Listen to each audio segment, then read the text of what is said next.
You look at my relationship with John Adams and my relationship with Alexander Hamilton, and I will name one other in a moment. Both of those men are men with whom I disagreed strongly. It almost ruined the friendship with Mr. Adams and myself, though we made up. There was no friendship to be ruined in my relationship with Alexander Hamilton. We never liked each other, and we always disagreed. But I came to respect Alexander Hamilton. Now, I will take these two people as examples that you may find in your life. Friends, family members, with whom you disagree, and I mean strongly. And then people who are not your friends, they never will be. Let's face it, you don't like them, you never will. And our Constitution doesn't mean you all have to like each other. If our Constitution was based on Americans liking each other to survive, we wouldn't survive even one generation. So those two examples, Mr. Hamilton and Mr. Adams. And now I'm going to bring a third person into this to give some contrast. Aaron Burr. Why am I bringing him into it? Because I brought him into it. It's a long story. The point is, when the election of 1800 turned into that electoral college stalemate, Aaron Burr betrayed his country for his own ambition. The Federalists betrayed their country for their own party. But enough of them did stand tall.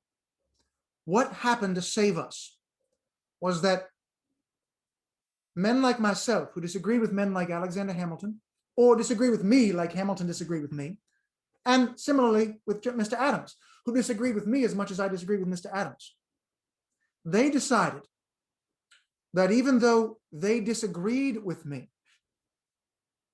that, well, the way Mr. Hamilton put it of me, he said, though he disagrees with my principles, Mr. Jefferson's principles, at least Mr. Jefferson has them, and Aaron Burr has none. And in the same way, men who disliked me because of their adherence to John Adams realized that what I realized eventually of John Adams, certainly, and of Alexander Hamilton, that though we disagreed, what we disagreed on was the best way to protect America. And the reason why those debates, those cabinet meetings were like battles. I referred to those cabinet meetings in New York City and Philadelphia in George Washington's cabinet as descending daily into the pit like a gladiator.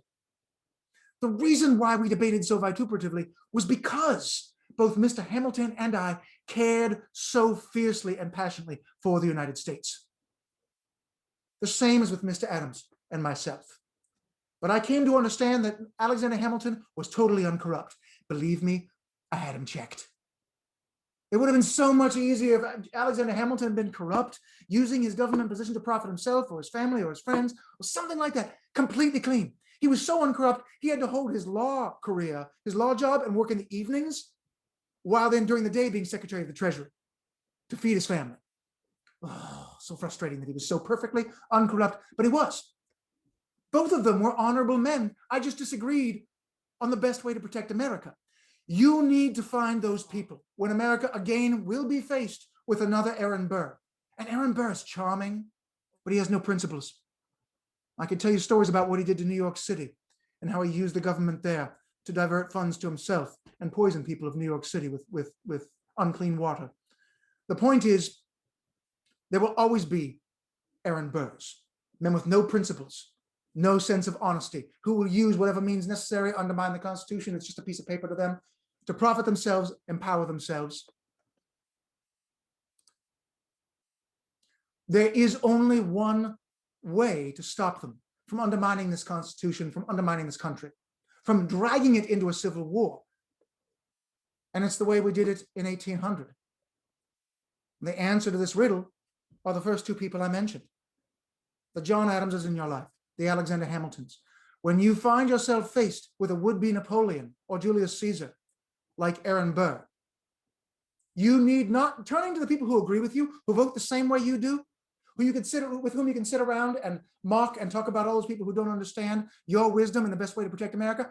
Yes, you need to work with them, but that will never save America. You need to find the Alexander Hamilton people you'll never even like and find a way to work with them, because they're honorable, they're honest, they're not corrupt, and they just disagree on the best way to protect America, but they want to fight and protect America. And you need to find the John Adams in your life, the ones who are family members, friends. Don't ruin those friendships. Don't ruin your family dinners over this.